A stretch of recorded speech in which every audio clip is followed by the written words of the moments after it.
Hi friends, welcome to mom's kitchen. ఇప్పుడు hotel style chicken kaju masala curry ఎలా చేయాలో చూద్దాం. ఇప్పుడు కర్రీలోకి మసాలా ప్రిపేర్ చేసుకుందాం. 10-12 మిరియాలు, 2 స్పూన్ల ధనియాలు, 1 స్పూన్ కాజు, 1 స్పూన్ సోంపు, ఇలాచి, దాల్చిన చెక్క, లవంగాలు, కొబ్బరి పొడి కూడా వేసుకొని ఒక 5 మినిట్స్ ఫ్రై చేసుకోవాలి.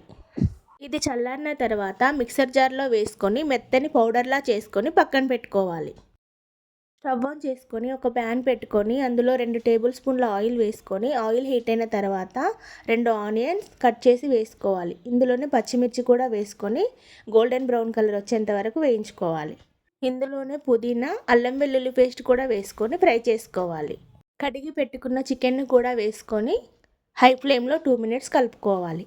ఒక 5 మినిట్స్ ఉడికించిన తర్వాత హాఫ్ స్పూన్ పసుపు, రుచికి సరిపడా ఉప్పు వేసుకొని కలుపుకోవాలి. ఒక 10 మినిట్స్ మూత పెట్టి ఉడికించుకోవాలి. ఇప్పుడు చేసే చికెన్ కర్రీలా కాకుండా ఒకసారి ఇలా ట్రై చేయండి. పర్ఫెక్ట్ గ్రేవీతో చాలా టేస్టీగా ఉంటుంది. 10 నిమిషాల తర్వాత ఉడికించిన చికెన్లోకి 2 స్పూన్ల కారం వేసుకొని కలుపుకోవాలి. గ్రేవీ కొంచెం దగ్గర పడిన తర్వాత ముందుగా రెడీ చేసి పెట్టుకున్న కాజు మసాలా పౌడర్ని వేసుకొని కలుపుకోవాలి. ఒక 2 మినిట్స్ ఫ్రై చేసుకున్న తర్వాత ఇందులో కొత్తిమీర, గరం మసాలా వేసుకొని స్టవ్ ఆఫ్ చేసుకోవాలి. ఎంతో టేస్టీగా ఉండే chicken kaju masala curry ready.